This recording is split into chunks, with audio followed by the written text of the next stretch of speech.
It's the 20th of April 2026, and you're welcome to this week's edition of AM120. It's a chilly Monday morning, I would say, and of course, we hope it's a cool weather, and you're starting on a good note wherever it is you're watching us from this morning. I am Oluwafunbi Bello. Welcome to AM 120 on the Broadcasting Corporation of Oyo State. My name is Jadi Sola Ajibola. And of course, as we begin this morning, we'll serve you with stories that made the headline from various dailies. And then we'll take you through the weather report, quotes for the day, our interview segment, and we'll wrap it up with spot update. Of course, I'll begin from here, the Guardian newspaper. The major story on the front page of the Guardian newspaper says election data at risk as hackers hold government agencies, banks to ransom. All right, other stories there. Serap condemns censorship of broadcast station by NBC. That story is on page 4. Lagos NMA removes chairman over alleged infractions. That story is on page 5. Coming to page 7, SANU rejects 30% pay rise, threatens indefinite strike. On page 6, countdown to primaries unsettles parties, triggers defection, internal disputes. On page 4, terror alert, experts profile measure to Nigerian airport vulnerabilities. On page 4, systematic inefficiencies, cartel, maritime exploitation cost Nigeria $10 billion yearly. Also on page 5, 2027, Lagos APC warns local government chairman against endorsing aspirant. Parents groan over rising cost of education as schools resume today. That story is on page 7. On page 3, 55% of children in Nigeria unprotected from mosquito bites. FG denies revenue mismanagement task regional commission. Kwakwanso loses NNPP grip as Shikarau formally joins APC. All right, we'll go to other stories inside headline stories this morning. 2026 UTME JAM releases fresh batch of results. You have that story on page 2. You also have on page 3, ADC urges Nigerians to reject conflicting soft signal from Tinubu. We'll go to other stories. Come to page 3. On page 3 and 4, terror alert, expert profile measures to Nigeria airport vulnerabilities. Ponzi scheme, Adeleke writes CBN over oversight of Living Trust, one of the microfinance bank, Yoku HEDA, decry moral decline, rising corruption. You have NITDA claims Nigeria's human capital key to global competitiveness. Adeyemi warns against election without national vision. That story is on page 5. All right, we'll come to page 6 and 7. You have other stories. That parents groan over rising cost of education as school resumes today. Of course, that's in some states. NDLEA intercept UK-bound cocaine, arrest suspect in multi-state drug bust. All right, toddler, 2 others killed in Ogun crash. Occurs deny 7 injured in Lagos accident. Cleric arrested over alleged sexual assault of 8-year-old. All right, police arrest man with exhumed human parts for car theft in Ogun. All right, on page 9, family demands answer over bricklayer's alleged detention disappearance in Anambra.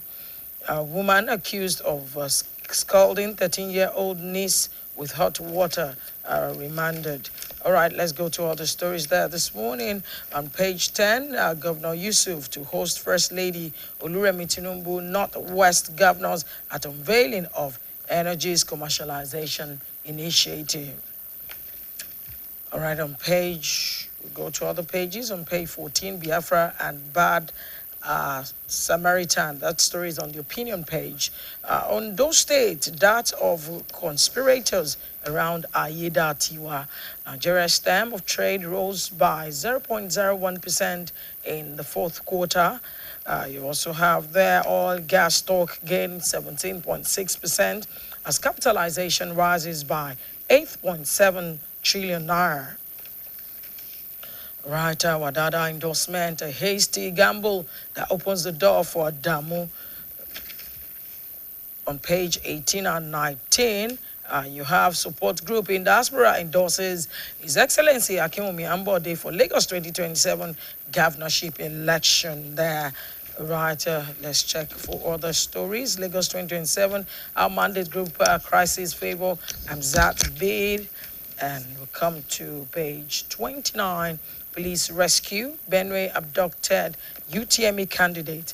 Revive Jakuta still to boost GDP by $115 billion, conserve $9.1 billion forex. Kwakonso loses NNPP grip. Right, other stories there. Sports story, Ophelia runs 22.46 to lead Nigeria's 200-meter top list. You also have other stories there. Fortune FA beat Strong Drove to emerge inaugural champions. And of course, those are the stories that made the headline this morning from the Guardian newspaper. All right, thank you very much, Jadi Sola, for that. And I have the Nigerian Tribune here with me, starting with stories that made the front page, and that's a story on page 2. It says, terrorist reintegration plan. ADC warns Tinubu's government. The writer says, reintegration without justice is not reconciliation. Commuter dies of gunshot wound. 2 injured in kidnap attempt in Ijebu-Ode, Ibadan Road. Benue governor wants JAMB to reschedule exam for 8 rescued UTME candidates. And all those stories are on page 2. Moving on to page 3, Makinde Olubadan issue resolved, CCII says. Atiku, Serap, other oppose NBC advisory code. That story is on page 24. SANU threatens indefinite strike after April 30 over lingering negotiation. And that story is on page 4. And still on the same page, offer robbery, how federal DPP cleared Saraki. And on health, we have scientists develop injection that heals heart attack. That heals heart after heart attack. And that's according to a study, and that story is on page 4. How bank recapitalization exposed hidden wealth, deep inequality, and that's on page 6. Federal government clears air on missing revenue claims, says World Bank report misread. And that's on page 3. And lastly, on the front page of the Nigerian Tribune is a story on page 6. It says rising fuel energy costs drove Nigeria's inflation, according to experts. And that's all we have on the front page. Moving on to some inside stories, starting with page 2. Commuter dies of gunshot wound. 2 injured in kidnap attempt on Ijebu-Ode, Ibadan Road. Over 60% of new residential developments concentrate in Lagos, Abuja, Port Harcourt, according to experts. Benue governor asked JAMB to reschedule exam for 8 rescued UTME candidates, says 7 suspects arrested in connection with abduction. All stories on page 2. And on page 3, Alaafin tasked Gani Adams on effective policing of Yoruba land. Atiku to Tinubu, stop trial and error economics, implement people-focused interventions, expresses concern over rising debt burden. Federal government clears air on missing revenue claims, says World Bank report misread. And moving on to page 4 and page 5. SANU threatens indefinite strike after April 30 lingering negotiation, rejects purported 30% deal with federal government. Federal government borrows 100 billion naira from dormant accounts, unclaimed dividends as debt pressure mounts. And still on business and economy, NADDC moves to expand funding for vehicle financing, 6 CBN, commercial banks, engagement. Bank of Industry signs strategic partnership with RMRDC to foster agric value chain growth. All stories on page 5. And on page 8, we have Unilag Dawn. 6. Insulation of education governance from partisan politics. Going to the back page where we have some sports stories. Bayern clinches 35th Bundesliga title. Spurs condemn racist abuse aimed at Danso. Silva prays Iwobi's injury won't be severe. And lastly, we have 3SCs stun El Kanemi in Meduguri with Adegoke's brace. And that's all we have on the Nigerian Tribune this morning. We have a commercial break, and when we return, we will take you through the weather report. And yes, we will be back for our interview segments. Please stay with us.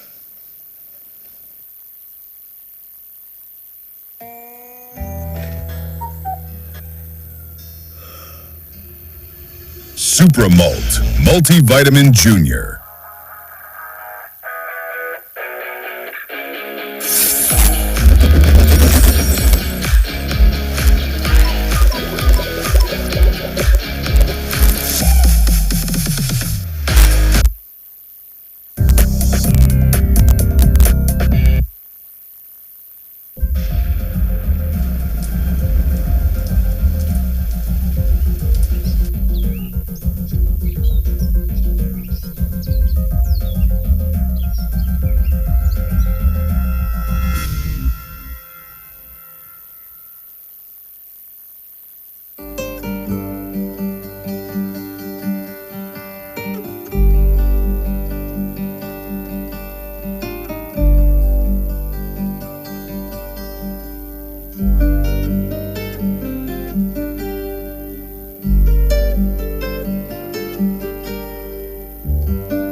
When malaria knocks you down, you can be sure parasites are having a party in your system. Welcome to our new kingdom, guys! Comel, an effective weapon against malaria.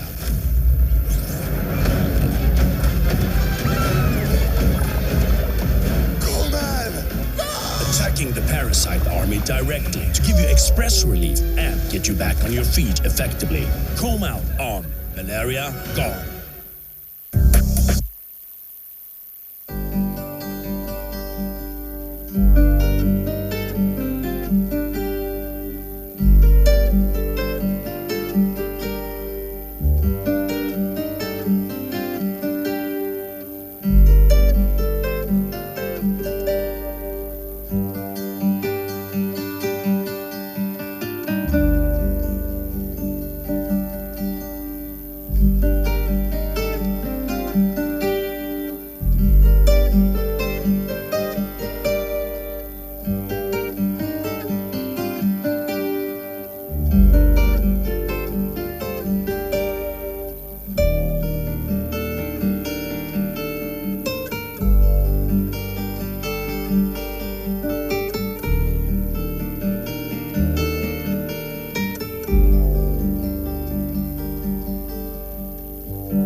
Welcome back. It's still AM120 on the Broadcasting Corporation for your state. We're now in our interview segment, and this morning we'll be looking at what we call NIMET prediction safeguarding lives properties. That's what we're going to be looking at this morning. And to do justice to the conversation this morning, we have the head of operations, NEMA Southwest Office, Ibadan, Mr. Kadri Olanrewaju, with us in the studio this morning. You're welcome. Thank you very much. Morning. Yes. Yeah, so we would like to begin with certain predictions, flood predictions that was issued by the Federal Ministry of Environment. And of course, it actually identified some locations and the environment that they are likely to witness heavy rainfall that may lead to flooding within the period of prediction, which was supposed to be 13th of April to 17th of April, year 2026. Having said that, that doesn't mean that, of course, every rainfall will still not happen.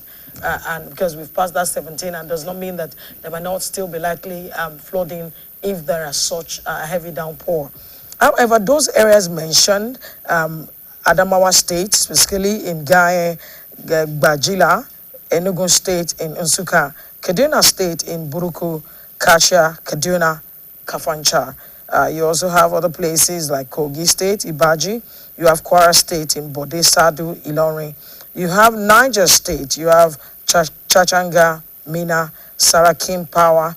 You have in Osun State. You have in Ilesha, Iragbiji, you have in Oshogbo, you have in Othon, Ayegbaju. In Oyo State, which is the largest, you have in Akpata Ibadan, Bodija Ibadan, Challenge Ibadan, Eleyele Ibadan, Moniya Ibadan, Odono Ibadan, Ojo Ibadan, Oyo. And of course, you have Plateau State, Bukuru, you have Taraba, you have Serti, of course, and of course, on and on, because those are the ones that were predicted. There could be some that escape predictions. So let's look at it. Let's look at what flooding is and the causes of flooding. Thank you very much. The prediction is based on what NIMET as an organization observe and what is believed that will likely happen. But you actually mentioned Osun State, and I can tell you we've had a major disaster in Osun. I think it was around March 28, where we have a very strong windstorm. Wow. Where we have a very, very windstorm that impacted a lot of houses. Many story building roof were blown off. Even actually we recorded a death, and some people were hospitalized. So the issue of disaster is not limited to flooding alone, because the wind system has been terrible. As a matter of fact, the destruction in Oshogbo was massive. Schools, hospital, churches, mosques were blown up. At our count, when me and my team went there on 30, it happened on Saturday, we went there on Monday, the third day. It was still massive. It was massive. Over 7,000 people were impacted, and over 300 houses were blown off. Wow. So it's not limited to flooding alone. The wind activity is terrible. Then subsequently, the following day, we were in Imakwafo in Ogun State, where Agbedetu was blown off. Wow. We have a series of roofs being blown up. This has not even to do with flood, but wind activity. Although there will be some rain after the windstorm, but not so much. Like the one in Oshogbo, it occurs in the night of that Saturday. People were about leaving their various places of work when it started. It was a serious wind. And the wind was on for like 30 minutes. The rain didn't fall for more than 10 minutes. Wow. But the destruction was massive.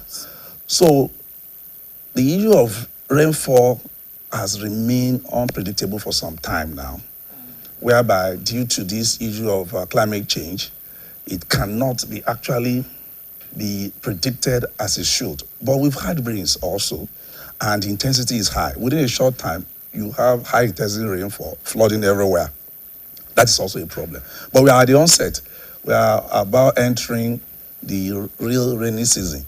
But it was observed by NIMET that we will have a dry spell, that between April and August, it may not be that usual, that we are going to have a dry spell for a long time, and that the rainfall this year is not going to be normal. It's going to be sort of abnormal.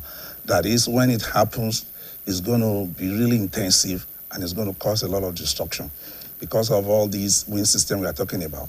Because the wind is even a major issue than the flooding itself. Because flooding, when it rains, it gathers and flows away. But wind is more destructive. It kills and it ruins property. So going forward, what NEMA as an organization is doing is that... no, before you go to what NEMA is doing, okay. You have not told us what even causes this wind that you have mentioned. Okay. But majorly, let's also look at what causes flooding in an environment. Okay. We are on the onset of the rain. We've not really have serious flooding except urban flood around area where you have blocked drain and block channels. It is imperative that government clears those drains for now, so that when the rain starts, there won't be much flooding. But for wind activities, it has to do with solar radiation. When you have intense heat, that is like we are having now, the heat is much, coupled with thunderstorm. When you have those things happening, you can be rest assured that you are going to have a violent wind activity. Because before rain falls, there will be movement of cloud. And it's this wind that brings those clouds, that draws them from one point to another, then you have rainfall. But if this wind activities is even stronger than the rain itself, you have a prolonged wind activities, and the rain that falls may not be much, but the wind will have destroyed many things, and it might have even killed people. It has to do with intense terrorization. This intense, that's why we're having a very strong wind, and of course, coupled with the thunderstorm. All right, we get this prediction every year, and it feels like every year, even after the prediction, a lot of people still fall casualty to flood, to aftermath of rain. Why is this so? Is it that people cannot secure whatever it is they have on their own in entirety, or they just cannot prevent it, or people do not just take the warnings seriously? Thank you very much. Last year, rain was a bit high, but we were in collaboration with SEMA and the state government, and I can assure you that Oyo State, most urban drains were cleared last year, and I believe machinery is in motion to do the same thing this year. So if that one is done, it's believed that there won't be much flooding, at least for the urban center. But the major problem we have in the urban center is flash flood. If the rain is too much, or if there is a cloud burst, that is, you have high volume coming at a time, it can also be a problem. But if you don't have that, I don't believe there's anything there in and around Ibadan for now. Because last year, we didn't record any casualty in and around Ibadan, unlike the previous year where it happens around Joyce B area where some people died. So I believe the government has been clearing the drains, and hopefully there won't be much issue. But let's look at Nigeria generally. Yeah. We saw what happened in Mokwa, Niger State, to be precise. We saw the number of people that were killed. A lot of people are still displaced because of this flood incident. When early warnings like this come out, my question is, why do people not take it seriously until we start seeing the effects of these flood and predictions, the warnings? Thank you very much. It has to do with our mindset. This African mindset, God forbid, bad thing. We are not really proactive in terms of prevention. We are more concerned about reacting to disaster, because it borders on being proactive if, before the onset, as I said, let us have a system whereby the local community, on their own, assisting the government or assisting themselves, clear those drains before the onset of the rain. If that is done, I believe government will concentrate more on the bigger channels where all these drainage drains towards, and you will now have a smooth flow out of the urban center. Because flooding is an urban issue. It's more prominent in urban area where we have built up areas with poor drainage network, and equally with lack of planning and the likes, because you don't build on floodplains.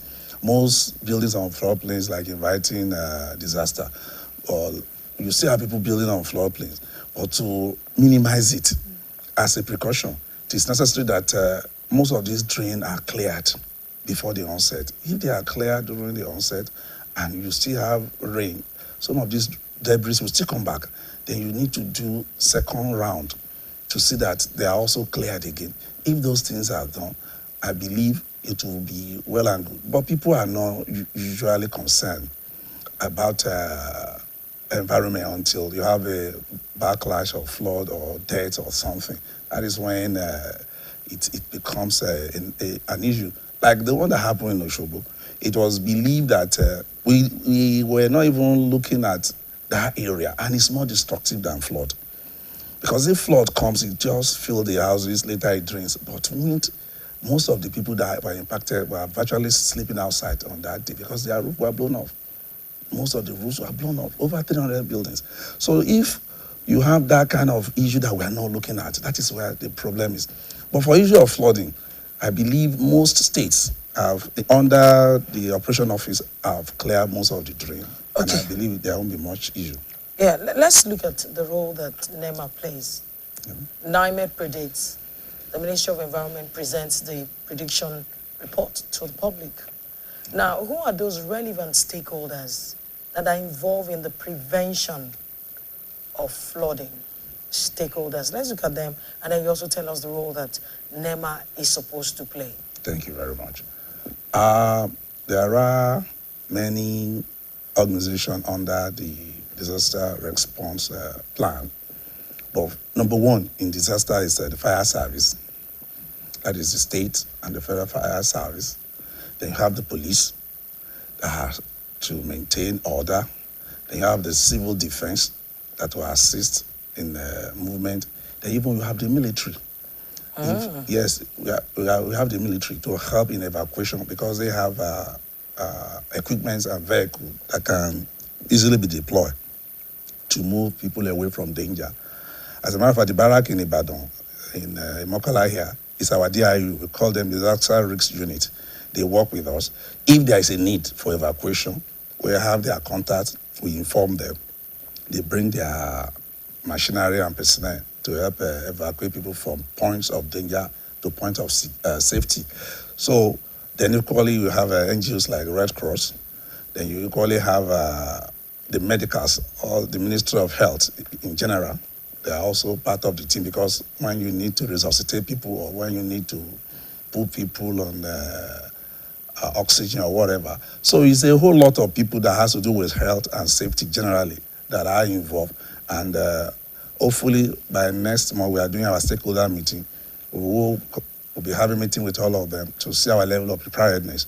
Usually before the onset, we usually have these stakeholder meetings in our office here in Ibadan. And look, going forward, what is our plan and how can it be made better so that if it does happen, there will be a coordinated response for most stakeholders and there won't be any needless loss of life and property. So we will be doing that because May is approaching and we believe with May, usually you have the onset of the rain itself. But in terms of the evacuation, you mentioned, taking people from point of danger to point of safety. Yeah. Do you have a readily made camp where you evacuate people to, or you just advise them to move away from that particular area for a period of time before the incident, to return to their respective homes after the incident? We are highly prepared. Presently, we have 13 tents in our office here in Ibadan, big ones that can accommodate up to 10,000 people. We have very big tents. Equally, we have mattresses, we have a mosquito net, and we have blankets in their thousands. So within a short time, if it does happen, what needs to be done is that you set up the camp on the highland. Wherever you have the floodplain, you move away.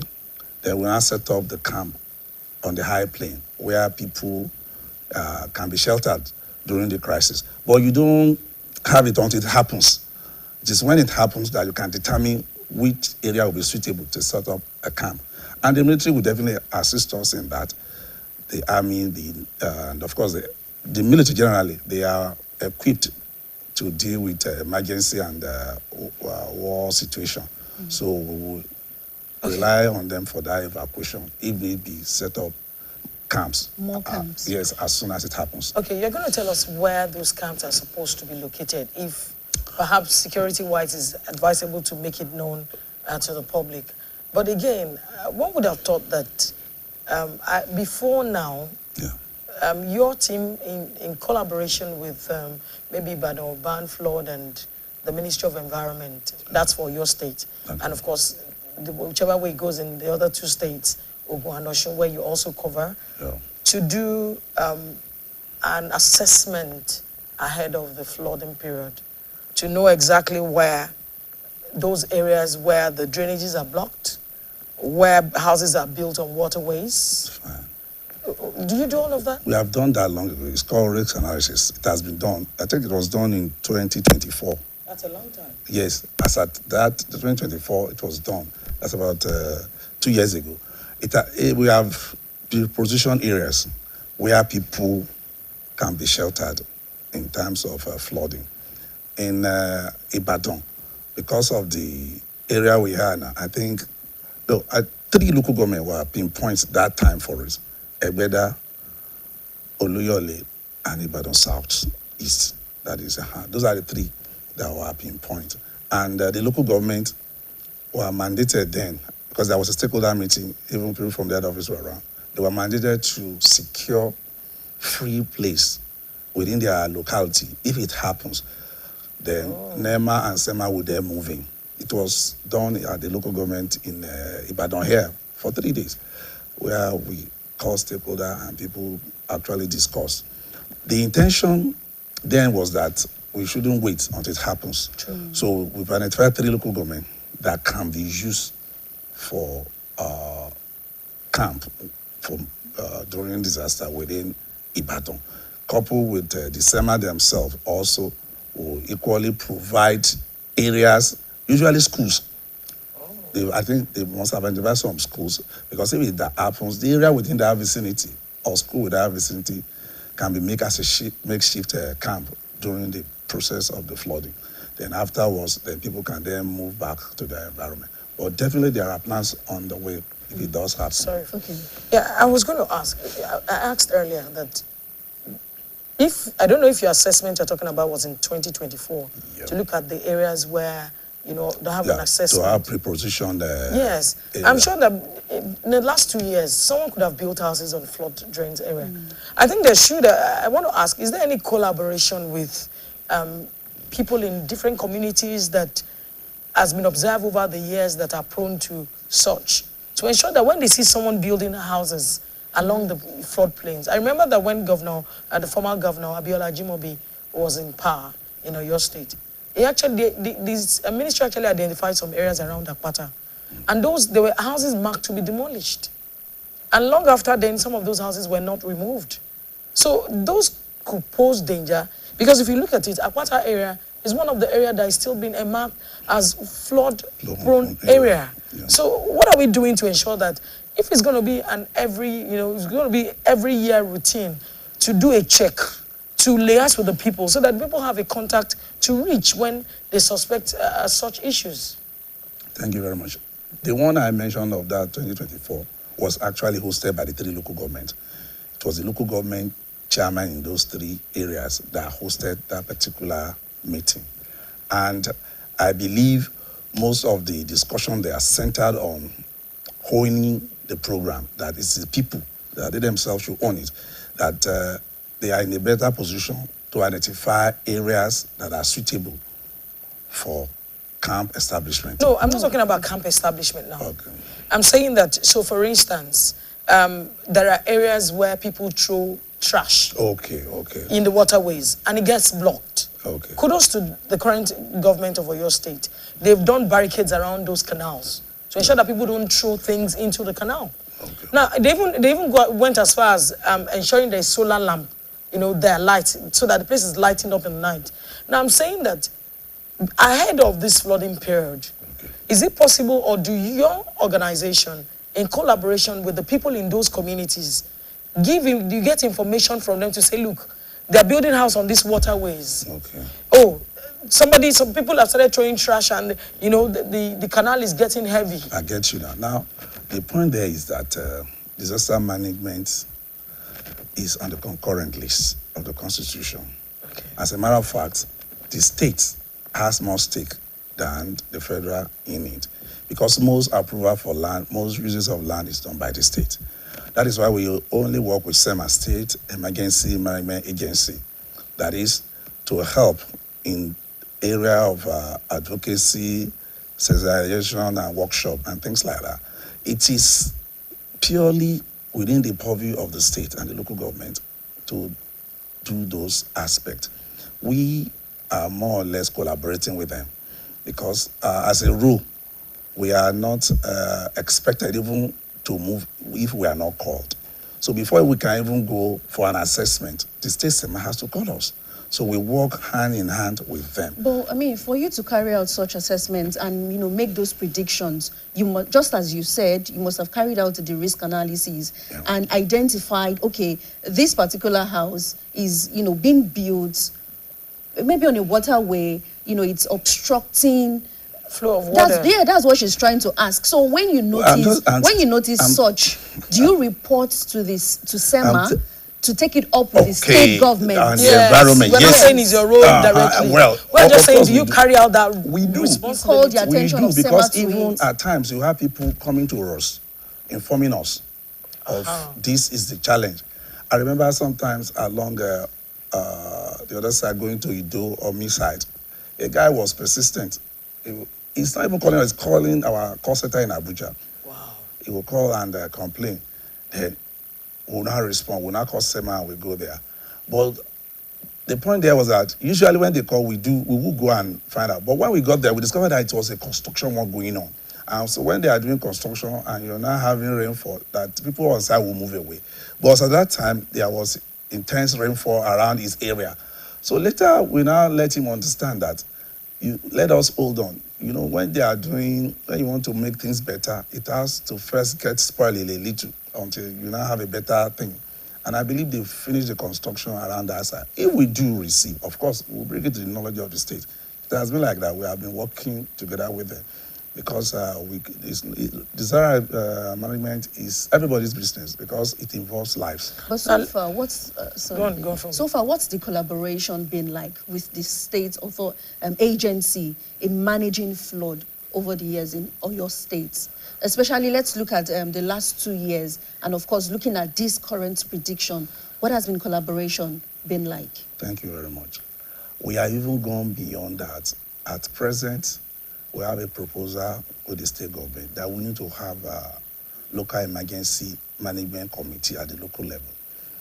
Because it is better you have people at the local community organizing themselves to initiate a process of identifying areas of danger or areas that may likely bring death.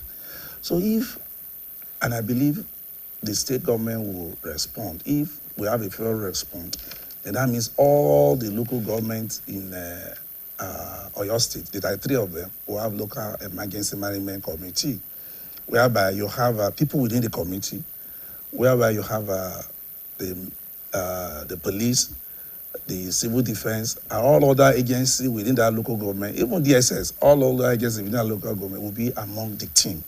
The aim is to be a monitor on the environment to see where there may be a likely issue, so that they will bring it to the notice of SEMA, or if it is high, we also come in and we solve them. But until we have that local emergency committee at the local government level, the response will always be slow. Like we are here in Ibadan now. If anything is happening in Oshobo, it's going to take days for us to get there. Or if it's happening in Abeokuta, it's going to take time for us to get there. But if we can organize the local emergency management committee in all the states, working with SEMA, we believe that the response will be quicker and issue of disaster will be nipped in the bud before it gets out of hand, because the people will have identified area where there are issues and it can be dealt with before it goes out of hand. Okay, let's look at prevention of flooding. You have talked about, now I've noticed, I'm talking about close to 20 years now, that when there is flooding, when there is just rainfall, you see people just carry their, refuse, and they dumped on, they just dump it in the water. Waterways. They use the gutter, they pour it on the road, and then they expect. That is what happened 2 years ago at Joyce B.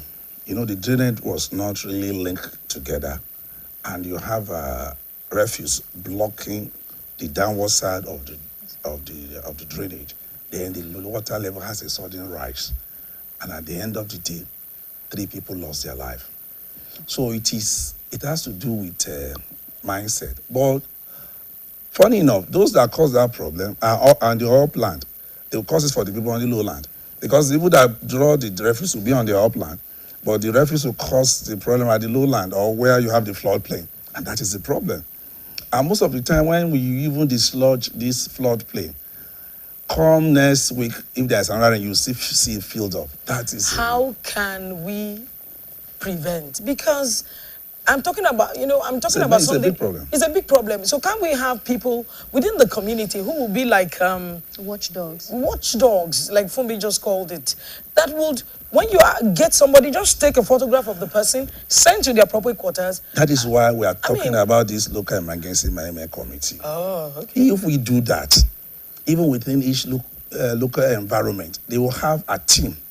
They will have a unit within the local government that will respond to a particular community. And we hope if it's going to be functional, maybe the local government and the state will be giving those people some stipend. Even they don't need to fight them, just take picture. Whistleblowers? Yes, just take picture of that person doing it. then bring it to our authorities. Like it was done in Pennsylvania, in Agege. In the middle of the night, Kai people caught like 5. The following morning, all of them were sent to 2 years in jail. And from that on, people stopped dumping refuse there. No, I don't even think we need to go to the jail part.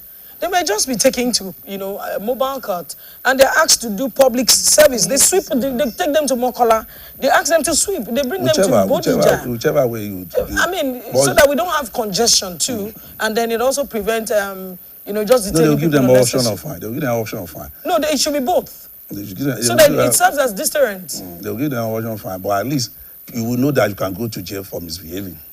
I don't think we should go to jail. But that's even on the high side. Okay, so you said all of this, and in this prediction that we actually saw, it identified places like Akpata, Bodija, Ele, Odono, and on and on, challenge.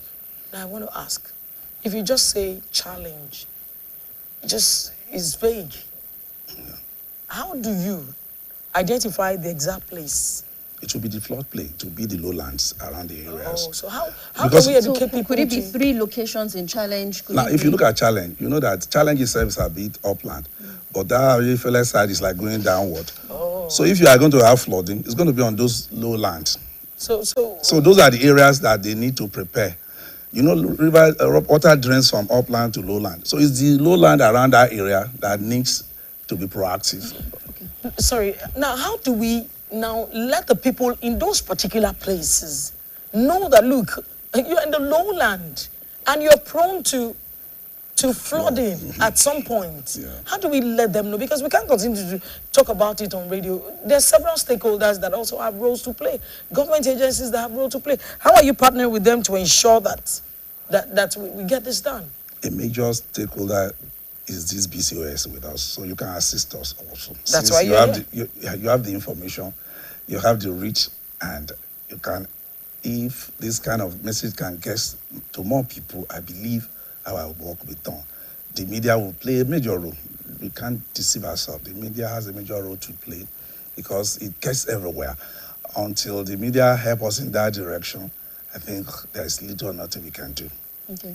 We've spoken so much about the role of NEMA, SEMA, and every other agencies. But let's talk about the people now. When we have predictions like this out there, when we have warnings, what should the people do? What steps should they take? How should they react to it? Thank you very much. Like we've identified a place 2 years ago where you have people dying. I will advise people around, because nothing major has been done in that area, I will advise people around that area at the onset of every rain, they should move away from that side. There's no other solution if you want to save your life. Because most of the time, this terrible rain, like the Mokwa, will take place in the middle of the night. And when it takes place in the middle of the night, and the whole place is filled up, you won't know. And going through flood is when you now see the problem. Like the Mokwa case, people were not aware that it was massive rain until the bridge busted and it carries everything along. So it is better for those who are around those areas to be mindful of the fact that when it's raining, they should have one eye open and be monitoring the floodplain outside so that before it consumes people, they can run out. Because it is those people that we have identified those areas that it has been having issue. If you have the opportunity, for now during the flood, move away from that place and go elsewhere. And it is even better when you have a relocation where people are moved from those areas to higher ground. But it is not always easy because moving... Now, for people who do not have where to go, it's just they themselves and their immediate family. Now, when they approach NEMA, do they have provisions for them? I know you mentioned tent, but that's for the evacuation process. Yeah. Now, for this set of people who do not have where to go, talking of the higher land, higher areas, when they approach NEMA, it's the local government they will approach first. The local government, and then the local government escalates it to SEMA and then SEMA. Yeah. But in situations like this, have you come across situations like this, where some families are stranded and they do not have where to go? Have they also been, how do you accommodate, such issue? Like most displacement, I believe usually it's the local government that will respond first. and they will set up camp for people in areas they've identified, either public school, or, hospital, church, or mosque, or whichever way that is within their vicinity, or the king palace or the palace house. Those are the points that usually serve as a first point of call for displaced people. So when you aggregate them at a point, then you now make contact with SEMA. Then SEMA will make contact with us, we assess, and of course, within a short time, if it is a disaster, they will have things given to them to reduce the impact of the disaster. Now, I want to ask, I smiled when you were saying the Bale's house, and I was telling myself that Bale is in trouble because he will have to feed people, he will have to take responsibility for everything that happens under his purview. But that's on a lighter note, actually. Let's look at it. I want to rent an apartment. Do I need to consider if it's a low plane or flood-prone area? I want to buy land, because these are things that will end up coming to reality. During rainy season. If you want to buy land, you want to get accommodation, it's better during rainy season, so that you will know the level of the flooding in the area. If you take it during the dry season, you may likely place your hands of flooding. But usually, the only areas, Ibadan is on the uphill. Yeah. It's only those low-lying areas that has issue, where the water drains to. So Ibadan, issue of flooding Ibadan has been tackled with a rationalization, and the other one too. Majorly flooding has been treated in Ibadan. It's only the urban one within the community where they are blocking drainage, where they are not cleaning their system that is compounding the urban flood. So ours is man-made flooding, not natural. No, it's not. Wow. It's not, because those channels are big. They take most of the water outside under 30, 20 minutes. You won't see any water anywhere. Okay, let's look at safeguarding lives and properties. Now, assuming a flood, happened in the middle of the night and people were actually sleeping. As an ordinary person who have low knowledge about flooding, maybe I've not experienced it before. Okay. What's the first thing to do? Well, if there is a space of going to the roof, the best place is the roof. The roof of the building, yes. People can move to the roof, because it takes a while for floor to build up to cover the roof. Climb the roof and stay in the ceiling. Yes, and be waving and be making gesture to attract help. Yeah, that is the surest place if you have serious flooding. Just try and get up to the roof. And as a matter of fact, it has been observed that when you even stay on the roof for a while, the water will drain and it will start going down, except it's a major one that will consume everything. Oh, except the rain doesn't stop. Stops, yeah. So usually, if it happens, the best bet is to go to the roof of the building and try and hang out there. Hang out, can you imagine? and call for assistance, so that. Have there been a point where, when predictions like these are made, some areas are excluded? Maybe you just do not see that, and eventually those areas are affected. Thank you. It's the use of this turbulent wind system. At a point, it seems as if it's going to rain here now. Everywhere will be dark. But all of a sudden, you just have a wind system that blows it elsewhere, and you won't have rain again. Oh. So those are the issues that now may impact areas that were not even covered by the prediction having rainfall. So because of this strong wind system, you can't predict a rainfall pattern now, because the wind helps to drive clouds around. And if you have a very strong one, of course, it can happen even among those areas that were not mentioned at all. It can happen. So those are the other variants of the problem. So there are possibilities that you have plans for other areas that are not mentioned? Of course. Or are they do you just overlook it? No, the point there is the prediction is a guide. It's just to let you know that there's a problem. So if you are now preparing, it is every area that should be your concern.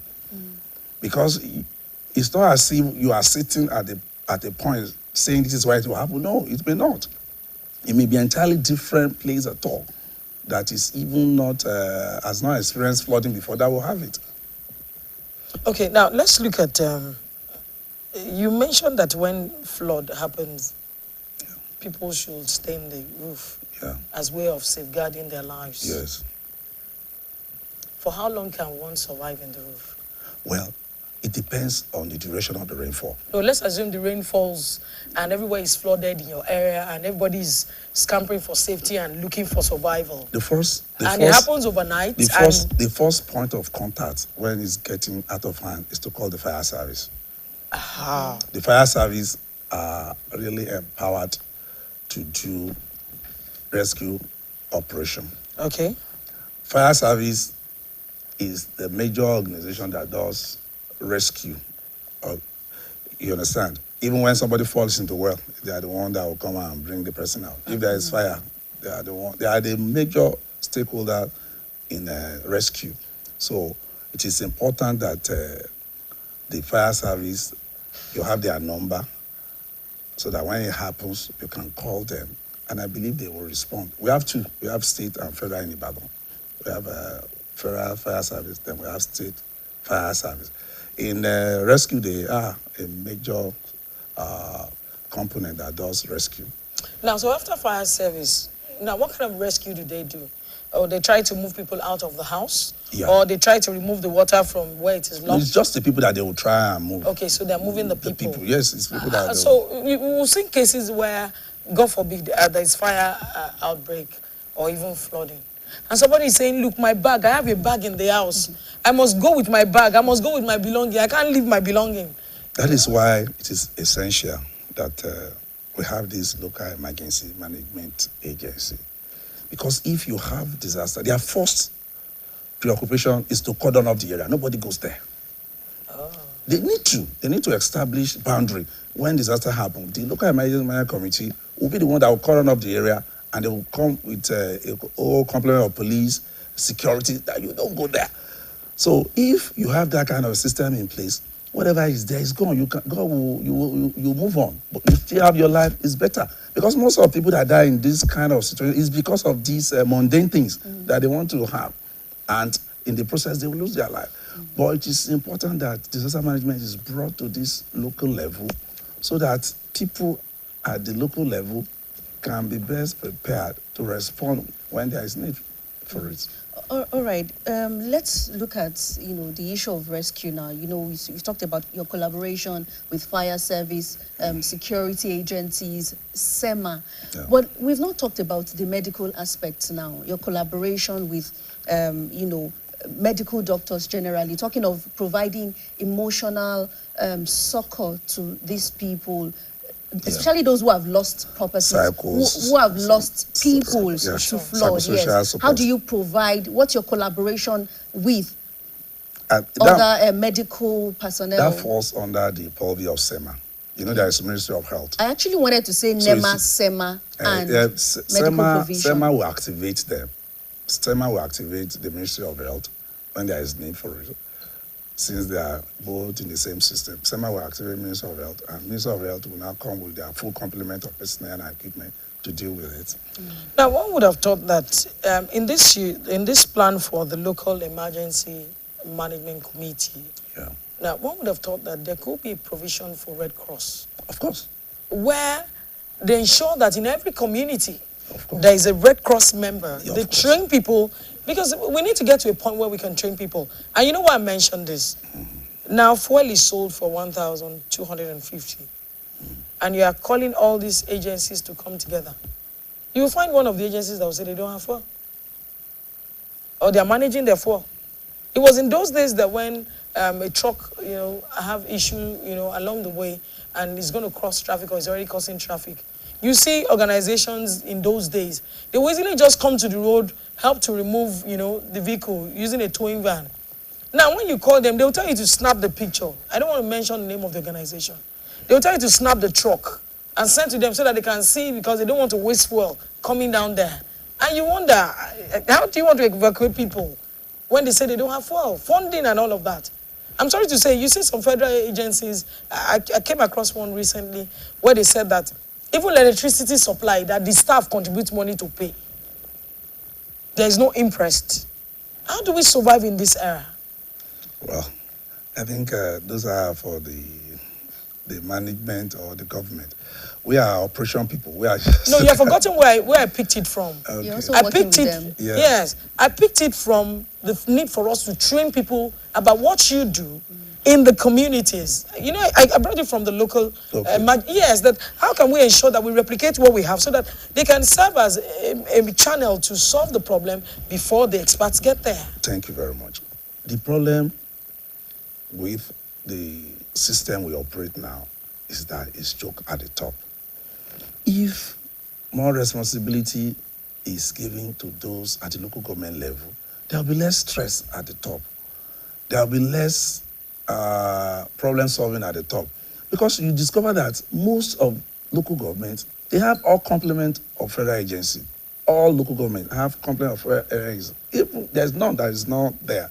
But the point there is that what they need to do, they know their mandate. If it is their work and the local government calls them to do it, they dare not do it. But the point there is that there must be a framework at that local government level to address that need. And that is the need for that local emergency management committee. Because if that structure is not in place, there people will shy away from that responsibility. But if that structure is in place and it is required that this organization should bring 4 members, this organization should bring 5 members, but at the end of the day, if that structure is in place, it will be impossible for them to abandon their responsibility when they are called upon. But until that is done, people will not be alive to their responsibility. They will always shy away from it. But I mean, just the practical for us to have a better, to maybe, should I say, believe you more.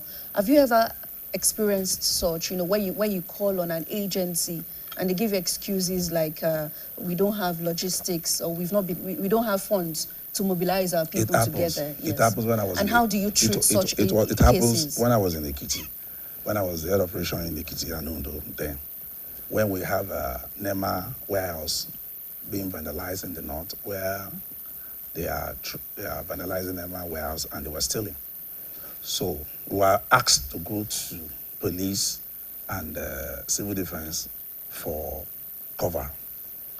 As a matter of fact, we did write. We write to the police then in Ekiti then. So when we write to them, just as Shurali said, they said they don't have fuel. Mm-hmm. And at the end of the day, because it's a matter of keeping your job, we have to be following them for that period that they pick up the problem. You don't have no other alternative than to fuel them. Wow. We have to. Well, because you had that logistics to support as well. Oh, yes, because it was an order from head office that we should secure our warehouse, that nothing should happen to it, that we should liaise with security agency to see that it's secured. And they provide fund for it. So we have to... Wow. But in situations where you experience such, I mean, it is your job, you know, talking of emergency services, and the other organizations or agencies you're supposed to work with are giving excuses of, logistics issue. Do you escalate these issues? The point there is that most of the time, our work is an ad hoc something. It's not a regular thing. It's one-off. It's not every time.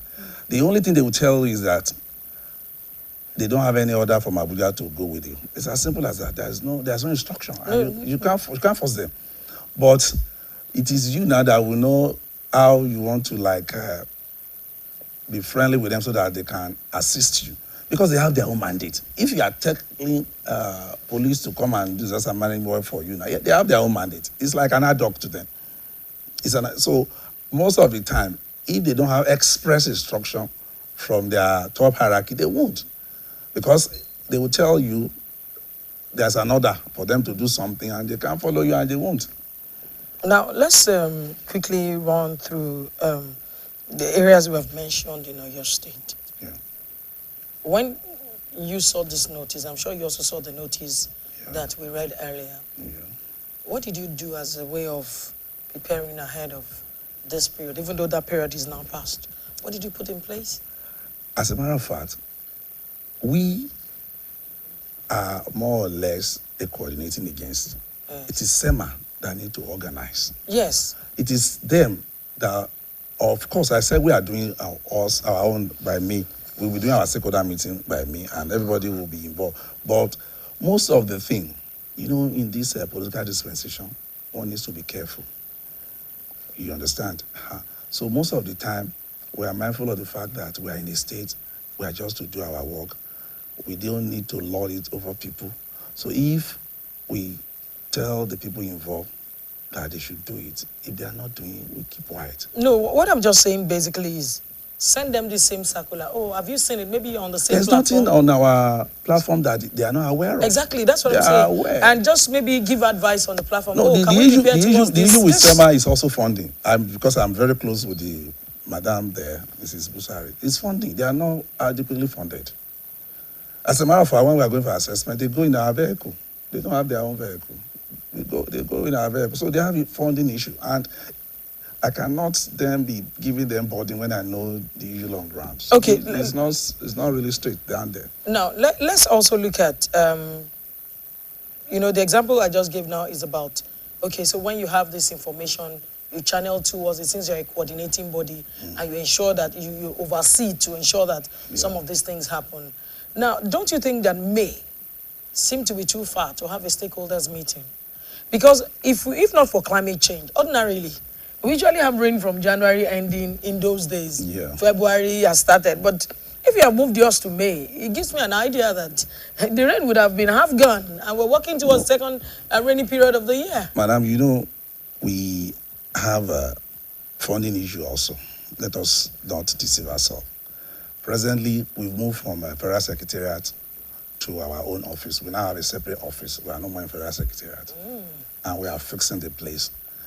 The General Director is there and the Operation Office is there. We are fixing the place. Even we have challenges with our vehicle. 2 of our A-locks are down, but people are coming from Abuja to come and fix it on Wednesday. So we have funding issue also. So most of the time, we are trying also to work within our own limited resources. But definitely we will have the stakeholder meeting in May. Disaster management is adequately addressed during this year. The aftermath. Or weather-related disaster. But are we seeing a decline in the